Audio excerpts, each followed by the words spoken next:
Bismillahirrahmanirrahim. Diwangsuli malih halaman pitung dosa.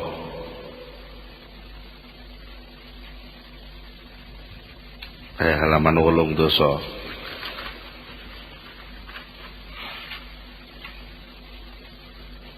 Baris kaping 6. Kaping 7. Wa amma azamul khatari. Wa amma azamul khatari anapun utawi gedine bahayane riya lan ujub iku famin wujuhin mongko saking pira-pira dalan. Bahayanya ujub dan riya itu dari berbagai macam segi. Ahaduha utai nomor sijine wujuh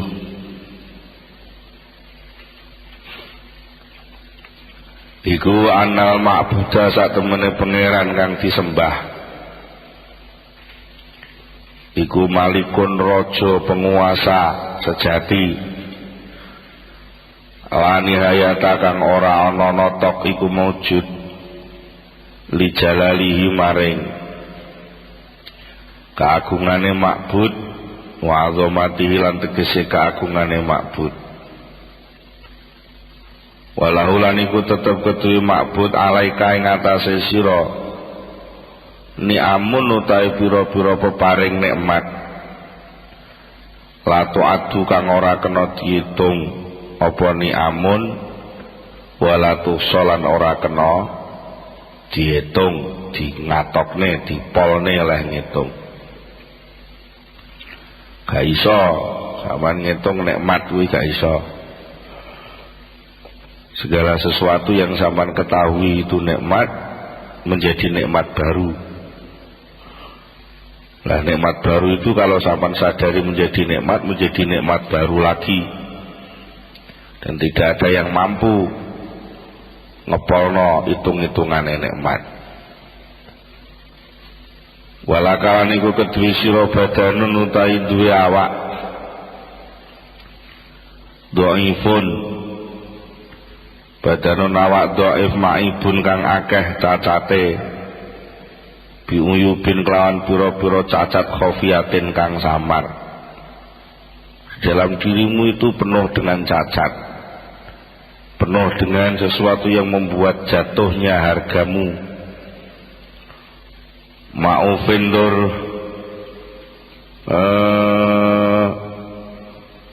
ma'ufun kang kena penyakit, ma'ufun kang kena penyakit bi'afatin kelan pira-pira penyakit kasiratin kang akeh.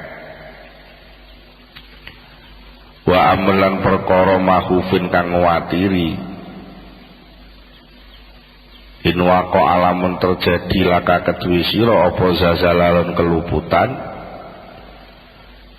ma'atasaru'in nafsi sertane ngongsone nafsu ma'atasaru'in nafsi sertane ngongso cepet-cepetane nafsu ilahi maring zalal. Jadi bagaimana badan yang penuh penyakit ini ya, dia melakukan suatu kesalahan yang menjadi kecenderungannya sementara punya hutang nikmat sekian banyaknya. Padahal untuk mengimbangi itu paling tidak kalau beramal harus yang baik. Fayah taji mongko butuh apa badan butuh an yastakhrija arep yen to ngetokaken apa badan amalan sofian ing amal kang jernih saliman kang selamat. Tapi barang sing ditokne mang min badanin maibun saking badan sing cacat wa nafsin lan jiwa mayalatin kang condong ila syarri maring kejahatan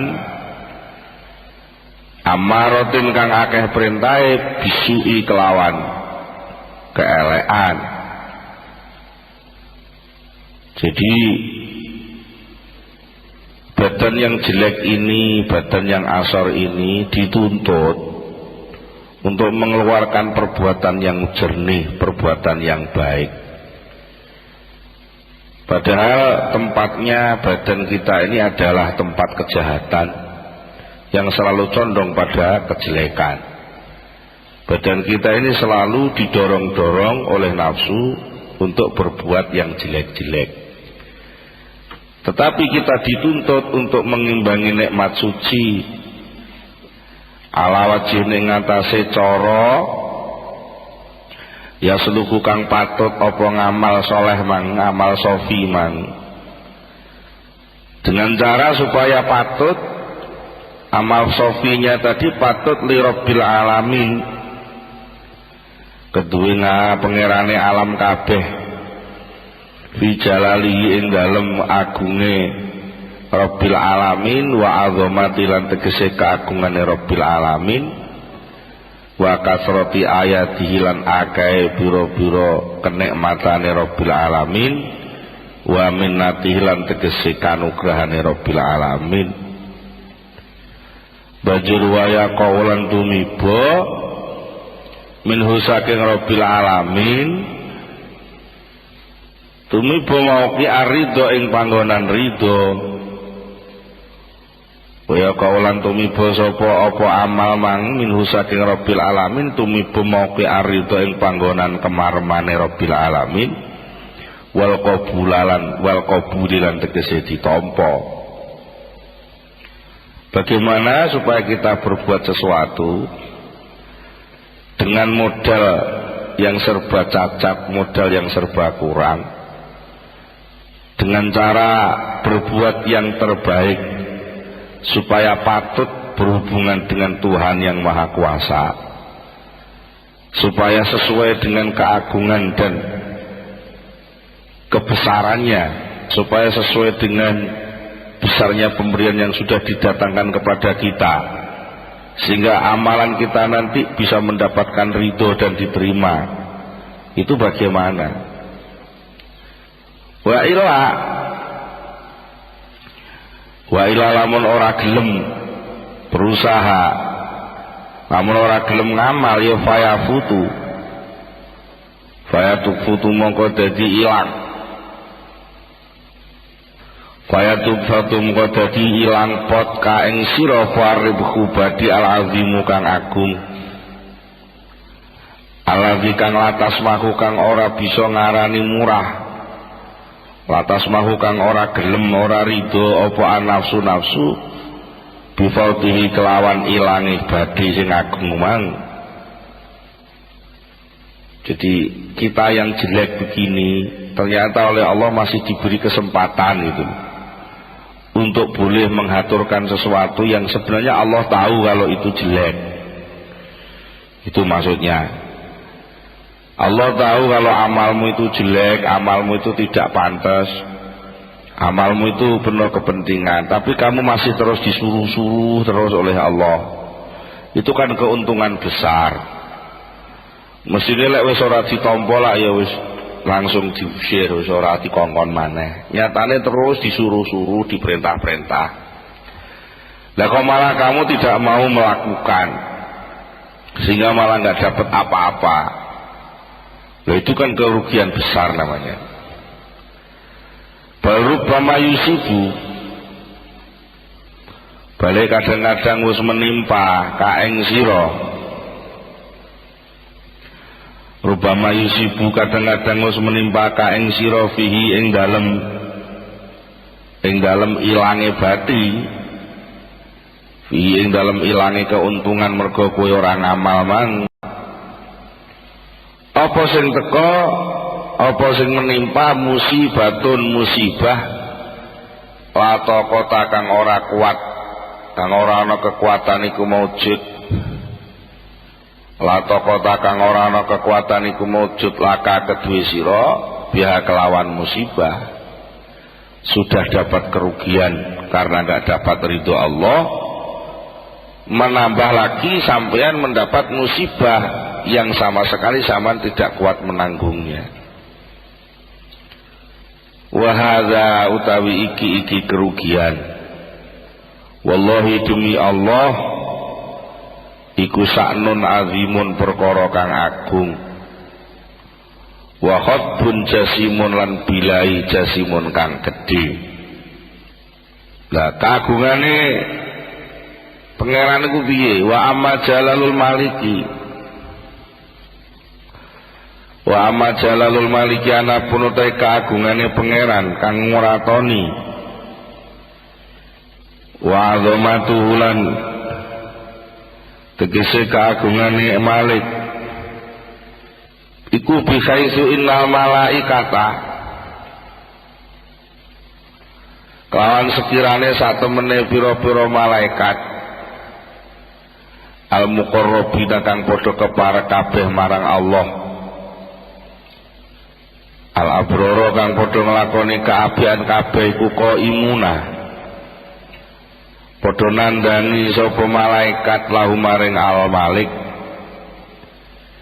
nandani bil khidmati kelawan lumati ana alaili ana ing tengah-tengahing wengi wa nahar lan rina, hatta inna minhum singgo satemene iku setengah saking malaikat manutayana malaikat wa kang utawi man mundu khalaqa awit mangsane ndadekake ing man sapa Allah Gusti Allah taala iku fi qiyamin ing dalem tingkah ngadet. Ada malaikat itu yang sejak diciptakan Allah sampai sekarang berdiri terus gak pernah bergerak. Wa minhum lan iku setengah saking malaikat maneh man utawi ana malaikat wa kang utawi man iku fi ruku'in ing dalem ruku' terus. Ada malaikat itu yang tugasnya hanya ruku' saja nggak ngalih-ngalih. Wa minhum lan iku setengah saking malaikat maneh manutawi ana wong utawa ana malaikat wa kang utawi malaikat iku fi sujudin ing dalam sujud terus. Wa minhum aniku setengah saking malaikat manutayana malaikat wa kang utawi man iku fi tasbihin ing dalem terus bertasbih wa tahlil lan tahlil. Mulane fala yutimu mongko ora bisa nyampurnakake apa alqaimu malaikat kang ngadeg diamahu ing ngadege qaim, wala roki ulan ora bisa nyampurnaken sapa roki wong kang ruku'ahu kaya ruku'e aroke. Mulane wong biasa kok ngadeg salat suwi ngono rumangsane wis apik dhewe salate ijik kalah karo malaikat. Wong malaikat iku wis digawe sampai saiki sik terus ngadeg. Semono uga wong sing rukuk khusyuk rumangsane wis rukuke sak desa paling suwi dhewe. Rumangsane wis ganteng dhewe rukuke, tapi gak iso nyampurnakno kaya rukuke malaikat. Lah begitu itu kamu bandingkan, sama-sama mengabdi kepada Allah, sama-sama berkhidmah kepada Allah, jauh nilainya. Wala sajidulan ora bisa nyampurnaken sapa sajidu wong kang sujud, bisa nyampurnaken sujudahu ing sujude malaikat. Walal musabbihu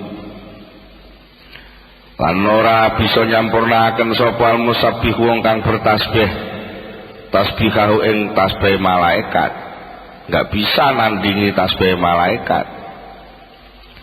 Wal muhallilu lan ora ana kang bisa nyampurnaken sapa al muhallilu wong kang maca tahlil sak tahlilahu kaya tahlile malaikat.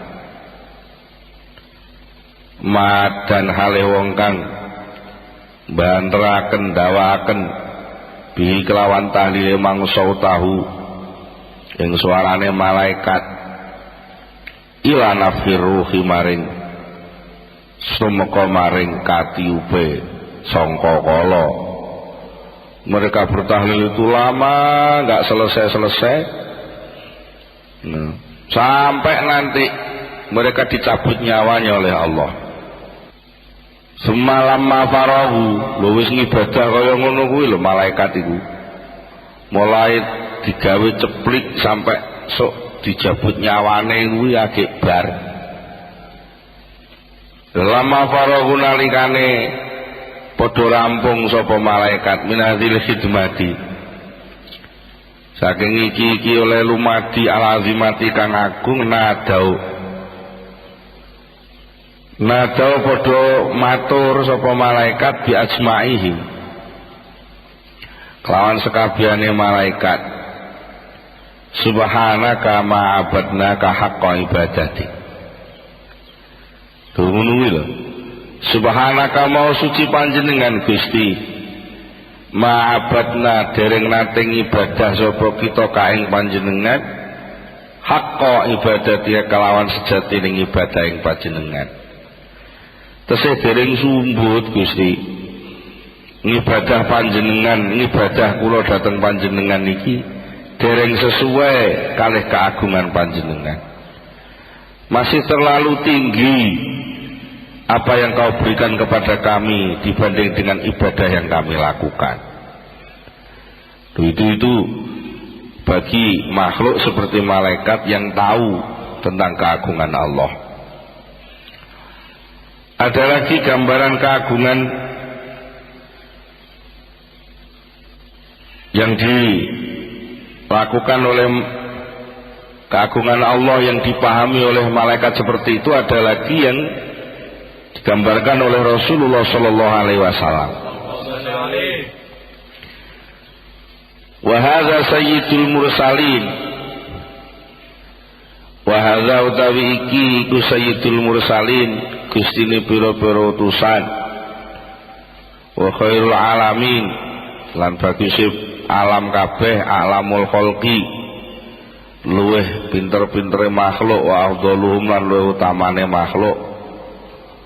Muhammadun Muhammadun rupane kanjeng Nabi Muhammad sallallahu alaihi wasallam wa ala alihi ajmain iku yaqulu dawuh sapa sayyidul mursalin. Kanjeng Nabi kuwi sing wis makhluk sing paling bagus, makhluk paling ngerti, makhluk paling utama. Ngono isih matur ning pangeran la uksi sanaan alaika anta kama astaita ala nafsi. La usi mboten saged ngatokaken sapa kula. La usi mboten saged ngatokaken sapa kula sanaan ing muji alaika dumateng panjenengan Gusti anta nggih panjenengan. Kama astaita kaya oleh muji panjenengan ala nafsi ka ing atase zat panjenengan piyambak.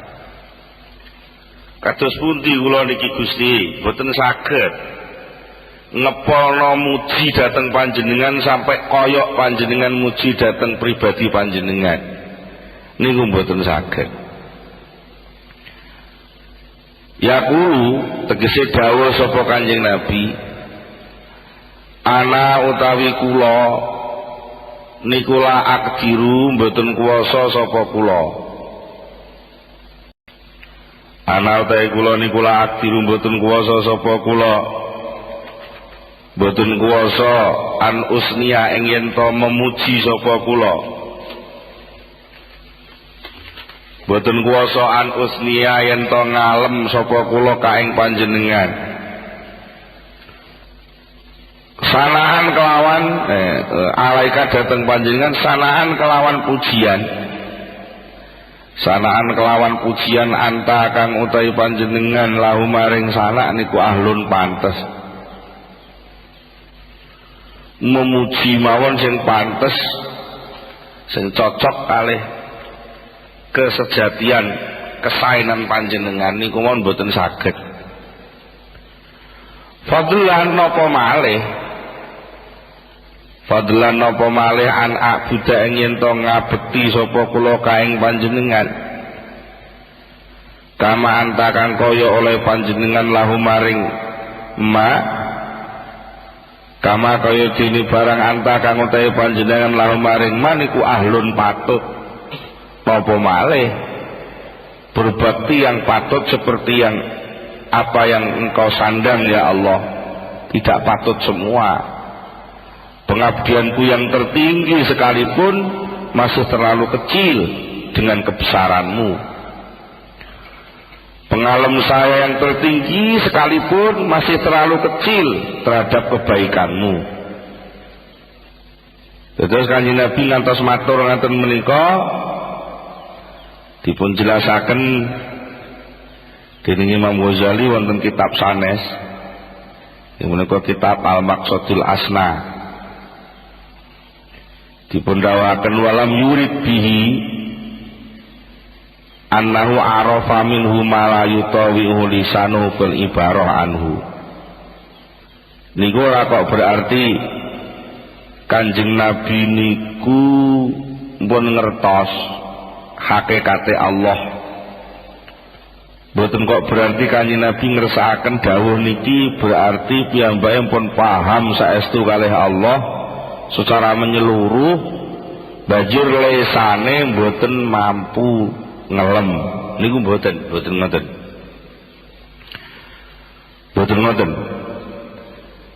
Kanjeng Nabi niki ngersakaken ngeten, anni la ukhitu bimahamidika wa sifati ilahiyatika wa antal muhitu biha wahdaka. Ngoten. Jadi kaya-kaya Kanjeng Nabi niku dengan kata-kata la uksi sanaan alaika anta kama asnaita ala nafsik. Niku sami kalih dawuh kula niku mboten saged memahami seluruh kesainan panjenengan, boten saged memahami total keagungan kekuasaan keilahian panjenengan. Kelanten ingkang saged memahami secara menyeluruh niku namung panjenengan piyambak. Dan mila menika nek sing jenenge makhluk, maka yang namanya makhluk tidak akan ada yang mampu merengkuh seluruh kesempurnaan Allah, seluruh hakikat zatnya Allah. Itu tidak akan bisa dipahami oleh makhluk, kecuali mesti dia akan bingung dan ragu-ragu. Lah terus yang namanya ma'rifat itu gimana? Nah, kok ada ma'rifat yang luas, ma'rifat yang tidak luas. Wa amma tisaul ma'rifah fa inna ma yakunu fi ma'rifati asma'ihi wa sifatihi. Sehingga pengenalan terhadap Allah bisa meluas, itu bukan berarti lalu sampai memahami zatnya, tidak mungkin. Pemahaman pengertian kita maksimal yang memahami tentang Allah itu hanya sebatas kepada asma dan sifat. Ya, dari asma memunculkan af'al, ya, dari sifat memunculkan asma. Maka yang muncul yang bisa kita rasakan, kita lihat ini semua adalah pekerjaan Allah. Dari pekerjaan yang kita rasakan inilah kita lalu sedikit banyak bisa memanggil nama Allah, dan dari panggilan nama Allah itulah kita sedikit banyak bisa memahami sifat Allah. Untuk lebih jauh lagi kepada hakikat zat Allah, maka itu tidak mungkin. Oleh karena itu Syekh Abdul Qasim Al-Junaid Al-Baghdadi mengatakan ma'arafallahu bil haqiqah siwallahu ta'ala. Tidak ada yang tahu tentang Allah secara hakiki kecuali Allah sendiri. Abu Bakar As-Siddiq mengatakan ketika dia berkhutbah di suatu khutbah mengatakan alhamdulillahilladzi lam yaj'al lil khalqi sabilan ila ma'rifatihi illa bil ajzi an ma'rifatihi.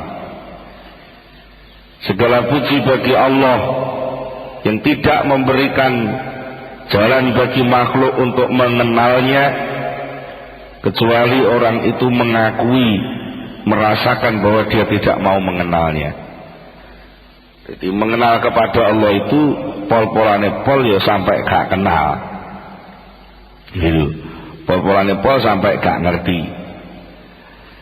Dan wonten dawuhipun Abu Bakar malih al-ajzu an tarkil idroki idrokun. Orang tidak mampu memahami pemahaman, ya, orang yang tidak mampu memahami pemahaman terhadap Allah itu artinya dia paham kepada Allah. Kalau ada orang yang mengaku paham kepada Allah, maka berarti dia tidak mampu. Ya, mulane ini wonten ing kitabipun Imam Ghazali malih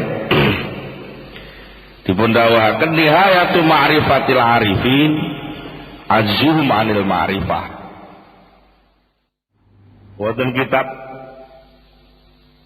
Al-Maqsadul Asnaipun ingkang dipun susun dening Imam Ghazali piyambak.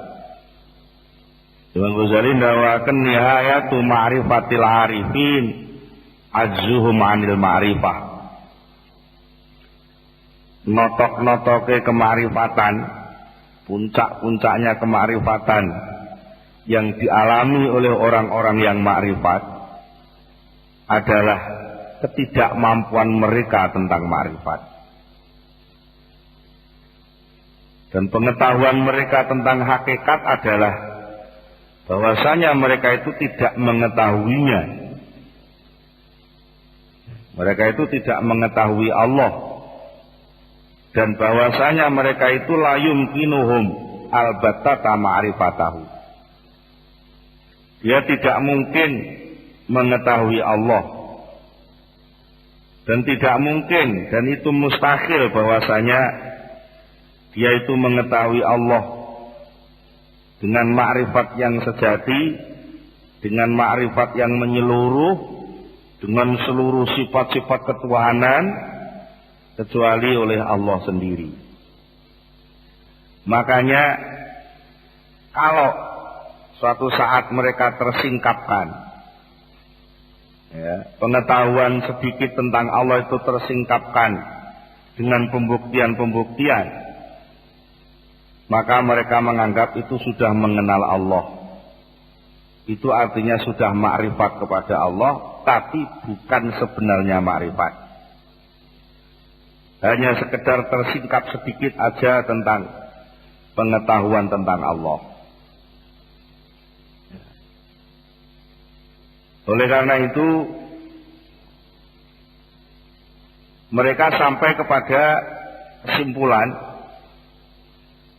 bahwasanya ma'rifat kepada Allah itu tetap dibatasi oleh kemakhlukan. Ma'rifat kepada Allah itu menjadi terbatas karena oleh sifat makhluk itu sendiri. Oleh sifat makhluk itu sendiri.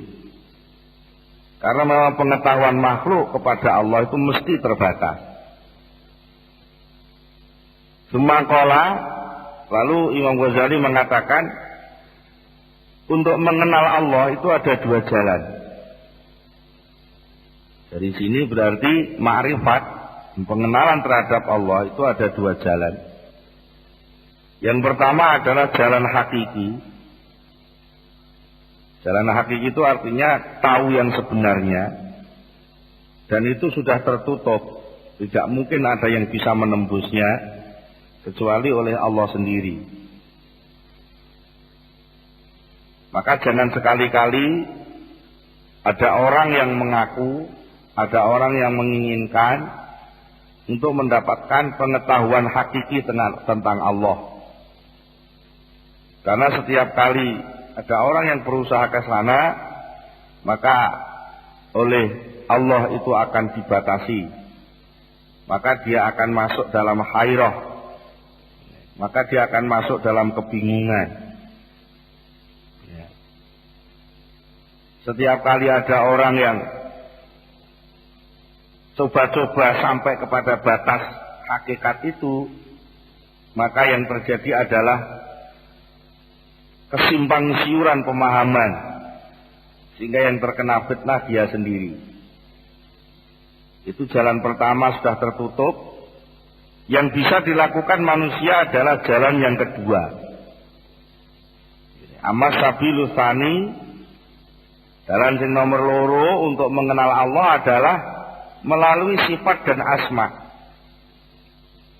Wa huwa utai jalan yang kedua iku ma'rifatus sifati wal asma, mengenal sifat-sifat Allah dan nama-nama Allah. Dan itu masih terbuka untuk dipahami makhluk. Ya, dari segi cara pemahaman, dari segi tingkat pemahaman pun di tengah makhluk ini berbeda-beda. Di dalam memasuki jalan kedua, pengenalan sifat dan asma ini, antara makhluk satu dengan yang lain sering terjadi perselisihan, sering terjadi tingkat yang berbeda. Karena memang ya saman bayangkan, ada orang yang tahu, umpamanya ada orang tahu bahwa Allah itu berkuasa, tapi orang itu pun tidak tahu bahwa dirinya itu adalah salah satu bentuk kekuasaan Allah. Nah itu kan beda toh. Enek wong ngerti lek Gusti Allah iki kuwasa. Gusti Allah kuwasa ngono. Tapi dia orang ngerti lek awake dhewe dhewe kuwi lho iso urip iku mergo kekuasaane Allah. Lah itu kan beda karo wong sing ngerti karo-karone.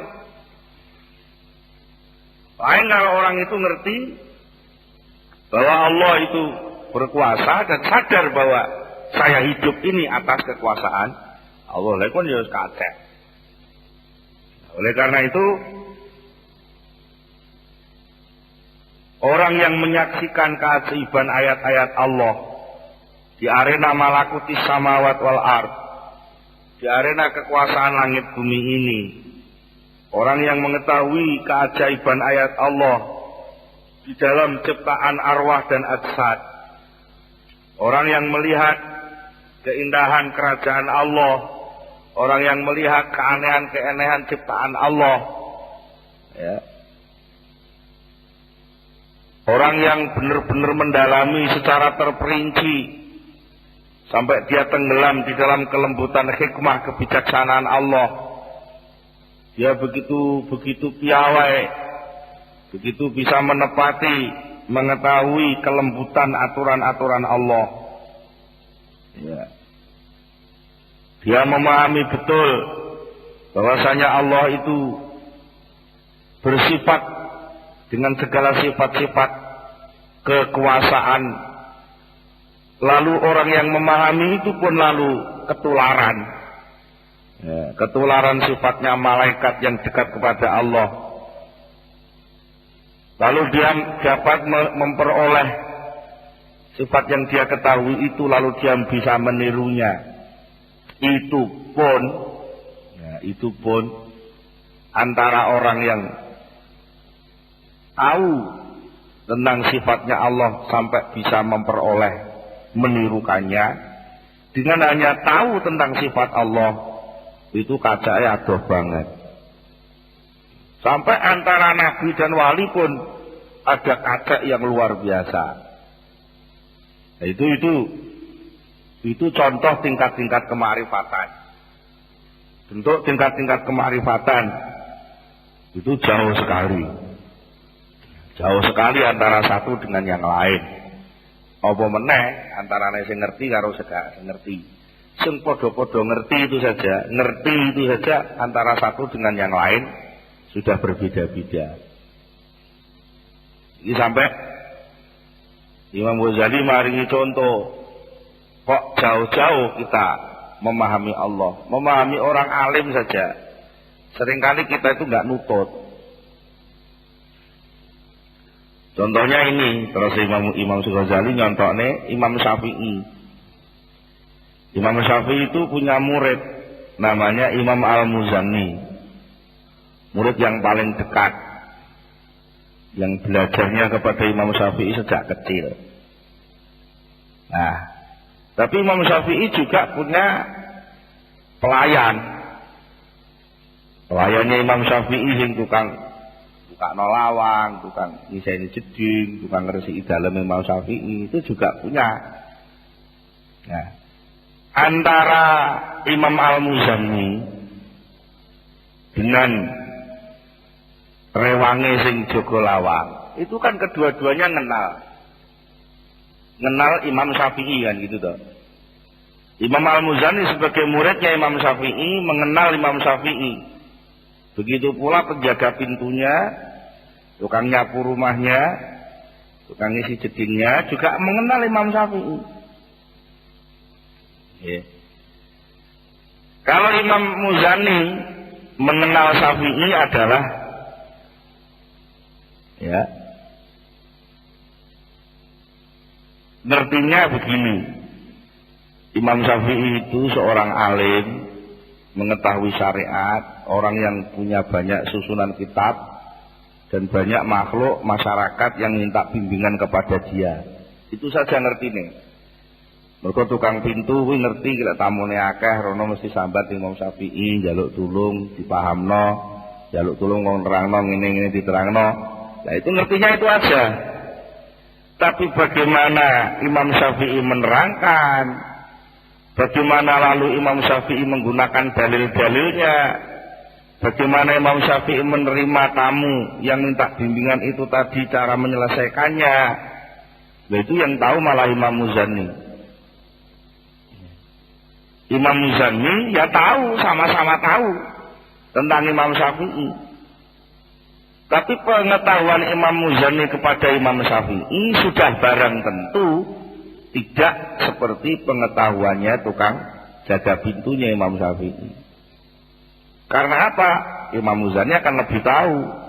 Oh, kalau Imam Syafi'i jawab begini itu dalilnya ini. Kalau Imam Syafi'i jawabnya gini itu jalur-jalurnya dalil lewat sini. Oh, kalau Imam Syafi'i itu, nah itu lebih banyak lagi. Bahkan orang alim yang bisa menguasai 10 macam ilmu, itu murid-muridnya itu pun berbeda-beda. Murid-muridnya itu pengetahuannya tentang gurunya yang punya ilmu 10 itu tadi mesti beda-beda. Mesti beda-beda. Kok terus bisa ngerti kabeh, nggak mungkin. Tapi semua mengaku kenal gurunya. Orang alim yang mengetahui punya keahlian 10 macam ilmu, itu para muridnya itu tidak akan mengetahui gurunya secara teliti dan sejati, itu tidak bisa. Paling-paling dia hanya bisa mengenal 1-2 ilmunya saja. Bahkan ilmu satu saja, ya, ilmu satu saja dia tidak akan mampu mengolah seluruhnya. Ya, tidak mampu mengolah seluruhnya. Nah, oleh karena itulah zaman harus menyadari bahwa tingkat pengetahuan seseorang, tingkat pengenalan seseorang kepada Allah itu memang kacek-kacek. Dan dari kaceknya pengetahuan itulah akan muncul kacek-kaceknya perilaku. Itu saja baru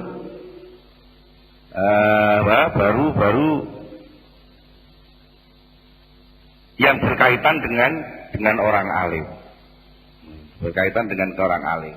Apalagi kalau kita mau membandingkan dengan kemarifatan kepada Allah, maka orang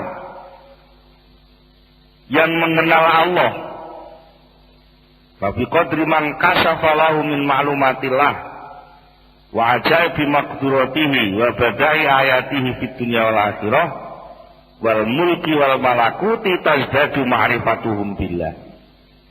Maka setiap kali orang diberi mukasyafah oleh Allah, disingkapkan oleh Allah, diberi pengetahuan baru tentang keajaiban-keajaiban baik di dunia maupun di akhirat ini, maka bertambahlah pengetahuannya tentang Allah. Ya. Maka lebih dekatlah kema'rifatannya itu kepada hakikat. Dan lalu enten sing takok, nek wong niku mboten iso ngerti hakikate zat, bahkan untuk mengetahui zat saja sesuatu yang mustahil, apakah lalu mereka itu bisa memahami asma dan sifat itu sebagai pengertian yang sempurna secara hakiki? Oh ya sudah, barang tentu tidak mungkin. Nggak mungkin sebenarnya orang mengenal asma dan sifat secara seluruh pun nggak mungkin. Itu hayata jauh. Itu tidak mungkin bisa diketahui kecuali dengan al-kamal, kecuali dengan kesempurnaan sejati. Padahal kesempurnaan sejati itu hanya milik Allah Subhanahu wa taala. Oh, ngono lho. Contone, umpama saiki sampean ngerti. Sampeyan pengen ngerti tok ae. Ngerti ngene.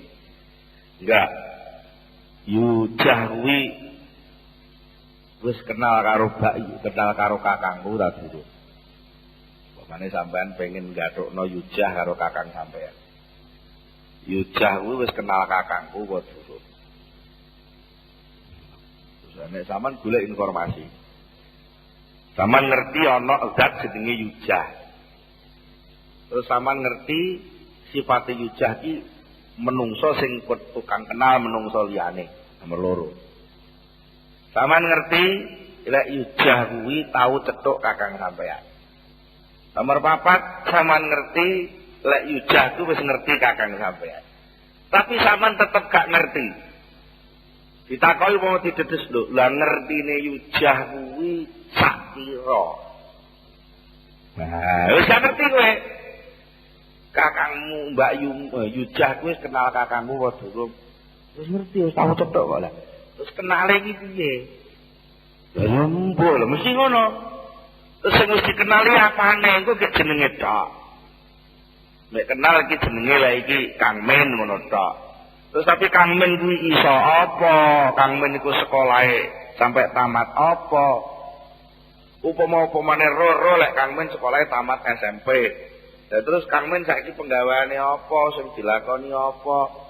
Kang Men kekayaane sak pira? Lah iki Yujah ora ro to. Nah, oleh karena itu enggak mungkin sebenarnya.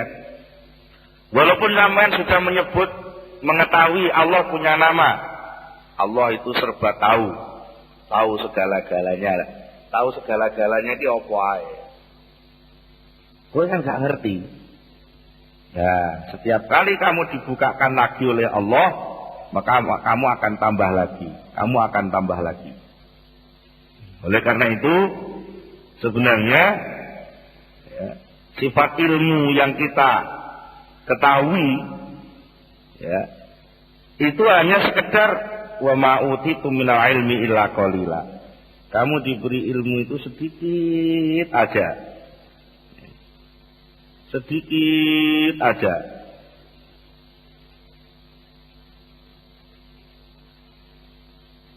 Kalau enggak sedikit ya piye wong? Isih luwih akeh sing ora ro. Oleh akeh sing ora ro. Apa meneh sak awak-awakan. Kanjeng Nabi yang sudah jelas begitu aja sudah menyatakan seperti itu.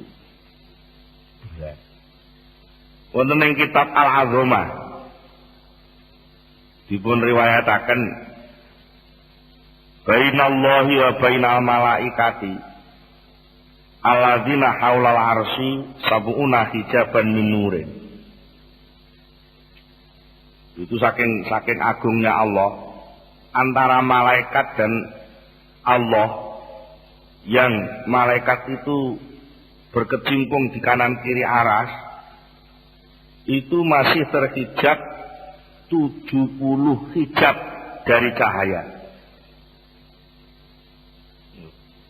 Dari hijab nur itu semua itu menjadi hijab sehingga tidak mengenal Allah.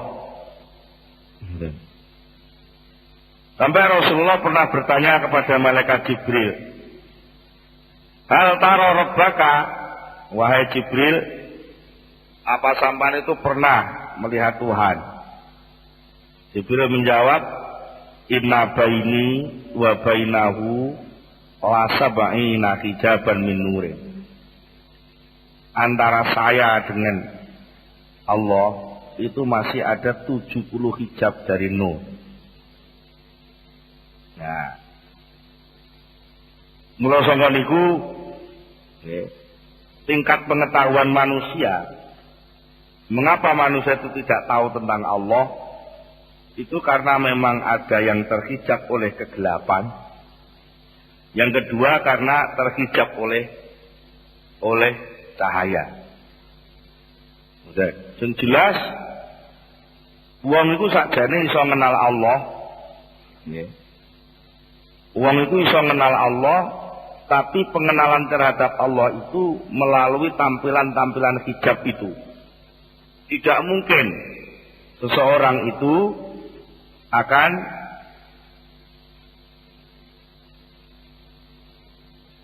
mengetahui, tidak mungkin orang itu akan mengetahui secara total dan teliti tentang seluruh apa saja yang menjadi sifat dan asma Allah, apa meneh mengetahui tentang zat Allah. Ini secara global pengelompokan orang yang menghadap kepada Allah itu ada beberapa kelompok ya, ada beberapa kelompok.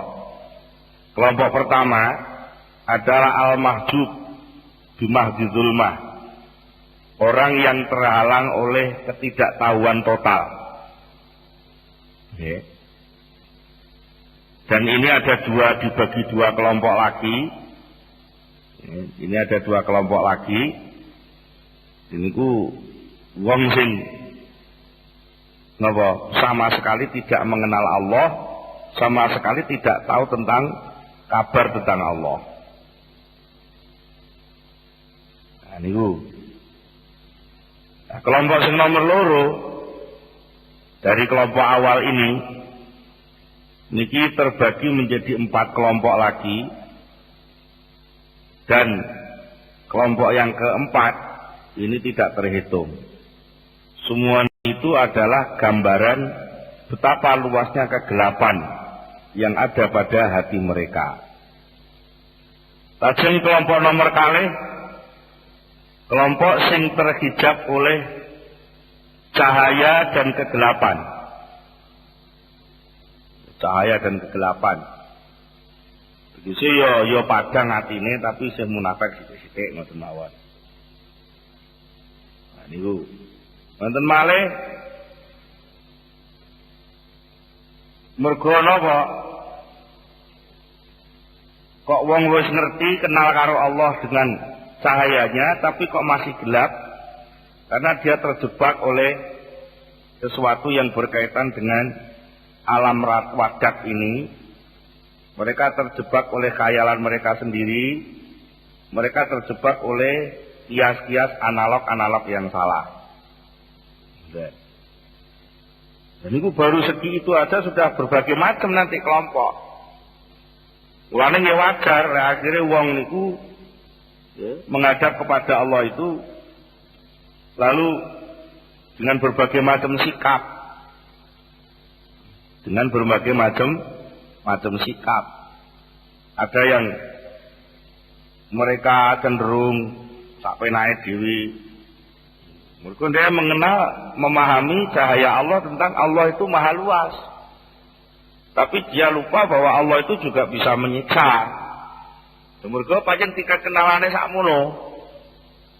Wong lek kenal ning Allah, ngetine tentang Allah tukang nyiksa, Allah tukang membatasi Allah. Ini ya akhirnya orang lalu akan bersikap yang seakan-akan dunia ini sempit, lalu nggak berani apa-apa.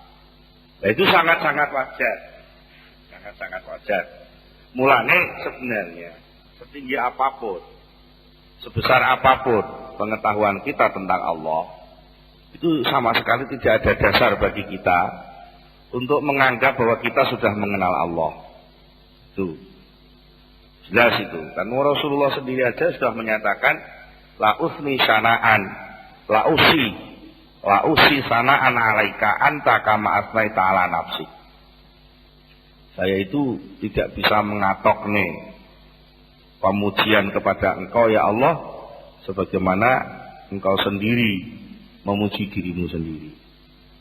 Nah, itu salah satu bentuk pernyataan bahwa masuk kelompok ketiga, kelompok ketiga yaitu orang yang terhijab oleh anwar. Ya. Seperti Rasulullah ini terhijab oleh anwar. Karena Rasulullah tahu betapa luasnya Allah, maka Rasulullah menyadari bahwa Rasulullah sendiri tidak mampu memuji secara menyeluruh terhadap hakikat kebesaran Allah. Kaya ngono lho Kang maksude kuwi.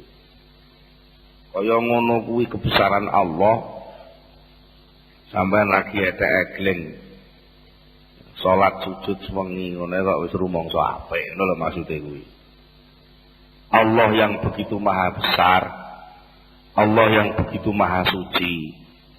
Sing kowe lagi etek-eling tumandang ukur-ukur ngono kok wis rumangsa apik dhewe. Lah itu loh yang lalu menjadi rugi besar kan di situ.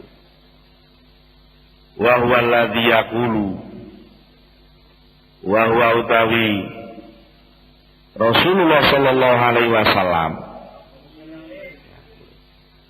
iku alladzi kang yaqulu kang dawuh sapa ladzi laisa ahadun yadkhulul jannata bi amalihi. Laisa ora ana sapa ahadun mung siji. Ora ana iku yadkhulu bisa mlebu sapa ahad al jannata ing swarga bi amalihi kelawan amale ahad. Nah, itu tidak ada satupun sebenarnya orang yang bisa masuk surga dengan amalnya. Qalu padha matur sapa Rasul, padha matur sapa sahabat. Wala anta ya Rasulullah. Wala anta lan boten panjenengan ya Rasulullah, do Rasulullah. Termasuk jenengan. Oh iya. Kala dawuh sapa Kanjeng Nabi wala ana. Wala ana lan ora bisa mlebu swarga sapa anak ingsun kelawan ngamalku. Ila an yataghammadani kejaba arep yen to ngrungkepi. Ila an yataghammadani kejaba arep yen to ngrungkepi ngemuli ni ing ingsun sapa sing ngrungkepi Allah Gusti Allah bi rahmatihi kelawan rahmati Allah. Seandainya aku ini tidak kemuli dengan rahmatnya, seandainya aku ini tidak dipenuhi oleh liputan-liputan kasih sayangnya, tentu aku tidak akan mampu masuk surga. Kayak gitu itulah contoh yang diberikan oleh Rasulullah. Begitu besar ibadahnya Rasulullah, begitu berat tugas-tugas Rasulullah, beliau masih tetap mengatakan tidak, saya tidak bisa masuk surga. Loh, kaya ngono kok isih enek wong nekat. Kadang-kadang ngaku-ngaku wis pokoke sak desa iki sing mlebu swarga dhisik dhewe aku lho kok meleleh temen. Nah itu ya nuwun sewu lah, hati-hati lah. Jadi rugi besar memang orang yang mengaku riya, memamerkan amalnya kepada orang lain. Oleh apa toh? Lalu membanggakan diri terhadap amalnya itu. Oleh apa? Dibanding dengan kebesaran Allah itu sebenarnya nggak bernilai belas. jelas gak bernilai. Wong Rasulullah yang sudah kayak gitu aja masih menyatakan tidak mampu, ya, tidak mampu meliputi seluruh pujian yang diberikan kepada Allah. Jadi ini loh bandingannya gitu. Antara nikmate Allah sing diweno awakmu karo ibadah sing wis mbok lakoni kuwi ora ana amput-ampute ngono. Krana gak ana amput-ampute secara rega kuwi gak ana regane. Krana secara rega gak ana regane kuwi ora pantes mbok banggane. Mau aku wong paling sugih lho sak desa kan. Tapi sugih utang ngono kok bangga iki piye ngono lho. Jadi sugih-sugih utang kok bangga. Sapa sak pondok kene iki sing paling kendel utang aku dhewe ya sapa wong-wong iki lho. Ya wong sugih utang kok bangga iku terus piye? Mula saka kuwi tetap keharusan seseorang harus tawadhu, keharusan seseorang untuk terus berusaha tidak mengakui apa yang dilakukan sebagai sebuah kebaikan. Itu sebuah keniscayaan dalam rangka supaya kita sendiri di dalam menjalankan amal ibadah itu bisa lebih murni tertuju hanya kepada Allah Subhanahu wa taala. Karena kalau kita beribadah, berbuat baik, lalu totalitas peribadatan itu tidak untuk Allah, maka yang terjadi adalah kerugian-kerugian besar seperti yang disebutkan tadi. Mudah-mudahan kita semua mendapatkan anugerah dari Allah, pertolongan, bisa menjaga diri kita sendiri selalu di dalam lindungan kasih sayang Allah Subhanahu wa taala. Al-Fatihah.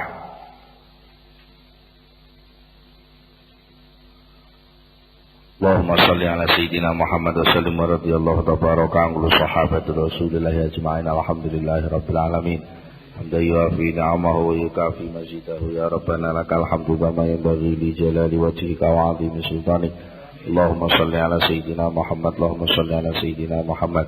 اللهم ثبت إيماننا ونور قلوبنا وسلمنا في الدنيا والآخرة. ربنا هب لنا من أزواجنا وذرياتنا قرة أعين واجعلنا للمتقين إماما. ربنا آتنا في الدنيا حسنة وفي الآخرة حسنة وقنا عذاب النار. سبحان ربك رب العزة عما يصفون وسلام على المرسلين walhamdulillahi rabbil alamin. Al-Fatihah. Akhirul kalam. Assalamualaikum warahmatullahi wabarakatuh.